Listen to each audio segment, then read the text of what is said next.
Assalamualaikum warahmatullahi wabarakatuh. Jumpa lagi di channel kesayangan Anda yang keren abis. Teman-teman sekalian, pada video kali ini kita akan berbagi cerita tentang bagaimana memanfaatkan sampah daun kering yang setiap hari berserakan di pekarangan rumah kita. Nah, pekarangan rumah kita setiap hari memproduksi sampah daun kering. Sampah-sampah itu biasanya kita sapu, kita kumpulkan, kita tumpuk, akan menjadi sarang semut, akan menjadi sarang ular, akan menjadi sarang lipan, kelabang, kalajengking, atau kalau tidak biasanya kita bakar. Nah, pada video kali ini kita akan memberikan tips bagaimana memanfaatkan sampah daun kering menjadi pupuk kompos yang sangat berkualitas, yang sangat dibutuhkan oleh tanaman-tanaman kita, baik tanaman di kebun maupun tanaman di pekarangan rumah kita, termasuk kembang-kembang kita. Ibu-ibu rumah tangga, setiap rumah pasti punya kembang. Setiap rumah pasti punya tanaman. Nah, kompos dengan bahan dasar sampah daun kering dapat kita manfaatkan untuk memupuk tanaman-tanaman di pekarangan rumah kita. Nah, teman-teman sekalian, bagaimanakah cara membuat pupuk kompos dari sampah daun kering? Ayo kita lihat bagaimana cara membuatnya. Nah, teman-teman sekalian, nih sampah-sampah yang begini, ini biasanya setiap hari berserakan di rumah kita. Nah, sampah-sampah seperti inilah yang akan kita manfaatkan untuk bahan dasar membuat kompos dari sampah daun kering. Oke, teman-teman sekalian, ini adalah sampah-sampah tadi yang sudah berhasil kita kumpulkan. Ini. Dan ada satu lagi, ini sisa sampah kemarin yang juga berhasil kita kumpulkan. Banyak sekali, teman-teman sekalian. Lalu bahan-bahan apa saja yang kita butuhkan? Nah, seperti biasanya di episode kemarin kita sudah berbagi tips tentang bagaimana cara membuat kompos dari batang pisang. Nah, bahan-bahan yang digunakan juga relatif sama, hanya bahan dasarnya yang berbeda. Kita tetap menggunakan air, teman-teman sekalian, air. Kemudian kita akan menggunakan EM4. Ini dia EM4 pertanian. Kemudian kita juga tetap akan menggunakan molase. Oke. EM4 pertanian ini isinya adalah bakteri mikroba, bakteri pengurai yang nanti akan kita masukkan ke dalam air sebagai starter bakteri. Nah, campurannya adalah rasio pencampurannya 1 tutup botol untuk 1 liter air. Nah, air ini ada 2 liter. Kita kasih 2 tutup botol. Kita kasih bonus 1 tutup biar tambah mantap bakterinya. Oke. Nah, kemudian kita beri lagi molase. Molase ini dapat kita peroleh di toko pertanian. Ini bahan dasarnya adalah air tebu. Nah, kalau EM4 ini juga dapat kita peroleh di toko pertanian, harganya antara 25 sampai 30 ribu rupiah. Kita beri molase, campurannya kurang lebih sama, 1 liter untuk 1 tutup botol untuk 1 liter air. Air ini ada 2 liter, kita beri 2 tutup. Nah, kita kasih bonus 1. Nah, manfaat molase ini adalah sebagai makanan awal bakteri, agar bakteri yang ada dalam EM4 ini yang sudah kita tuangkan ke sini cepat berkembang dia, yang kemudian bakteri-bakteri ini nanti akan air bakteri yang ada di dalam air ini nanti akan kita siramkan ke sampah rumput kering ini.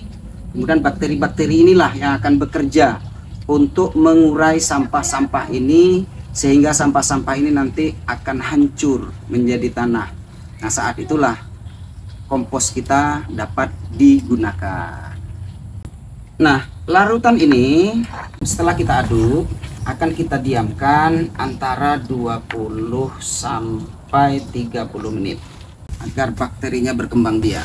Sembari menunggu 20 hingga 30 menit, air larutan E4 dan molase tadi akan melakukan pencampuran. Jadi bahan dasar rumput kering ini akan kita campur dengan tanah. Tanah ini tanah biasa saja. Nah, manfaat tanah ini adalah untuk mempercepat proses dekomposisi, untuk mempercepat proses penguraian. Jadi selain di EM4 tadi, dalam tanah ini juga sudah mengandung bakteri pengurai. Nah, jadi proses pencampuran tanah ini dimaksudkan untuk mempercepat proses penguraian. Jadi dalam tanah ini sudah mengandung bakteri pengurai. Jadi kita melakukan pengayaan bakteri melalui pencampuran dengan tanah. Nah, tidak menggunakan tanah juga tidak masalah, karena fungsi tanah ini hanya untuk mempercepat saja. Selain fungsi mempercepat, pencampuran tanah ini juga dimaksudkan agar kompos yang dihasilkan nanti teksturnya lebih halus dan lebih baik, lebih berkualitas.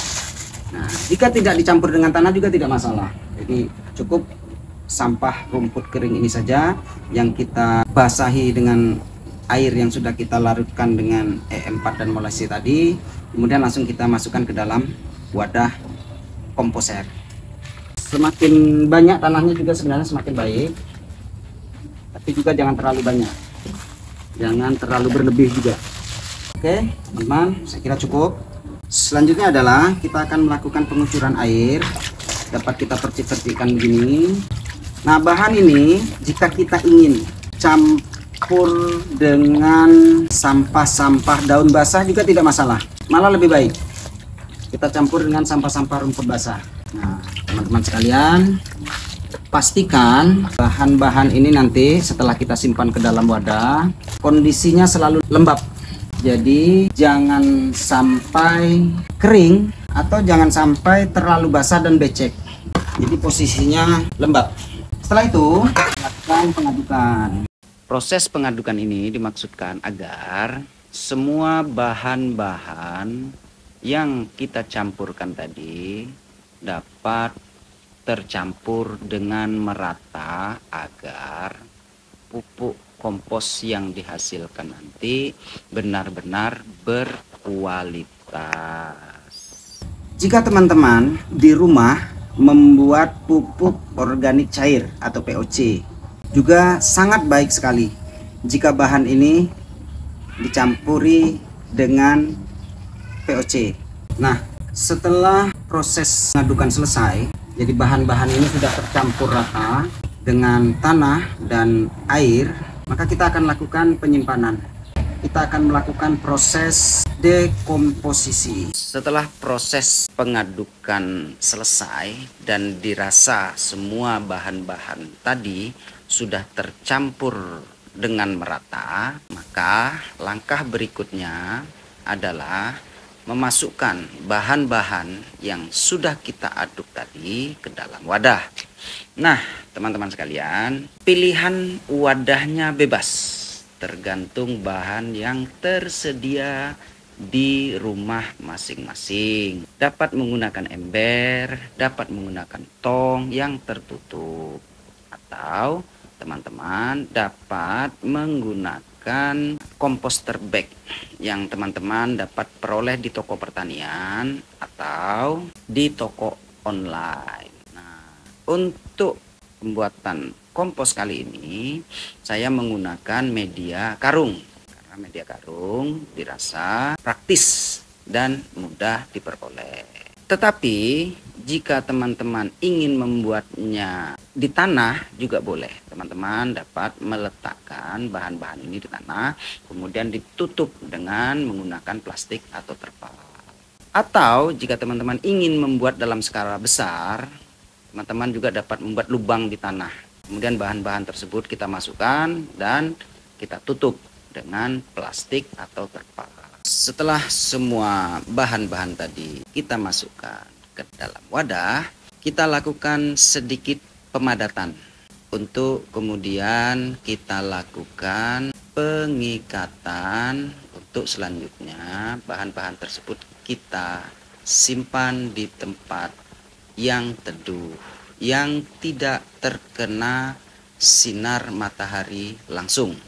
Nah, proses ini akan berlangsung selama kurang lebih 2-3 bulan. Selama proses itu, teman-teman silahkan melakukan pengadukan setidaknya 1-2 kali proses pengadukan. Caranya teman-teman dapat mengeluarkan isi yang ada di dalam wadah, kemudian dilakukan pengadukan, kemudian kita masukkan lagi ke dalam wadah dan kita simpan kembali di tempat yang teduh. Setelah 2-3 bulan, kompos yang teman-teman bikin siap untuk diaplikasikan. Dengan memanfaatkan sampah daun kering yang berserakan di pekarangan rumah Anda menjadi pupuk kompos yang berkualitas, Anda sudah berkontribusi menjaga lingkungan menjadi bersih dan sehat. Pun Anda dapat menghemat pundi-pundi yang seharusnya membeli pupuk kimia yang harganya semakin mahal. Kini Anda dapat memperoleh pupuk kompos yang berkualitas gratis. Demikian teman-teman, video kita kali ini semoga bermanfaat. Untuk semakin luas nilai kemanfaatan konten kita, jangan lupa subscribe, like, comment, and share. Demikian, terima kasih. Assalamualaikum warahmatullahi wabarakatuh. Bye-bye.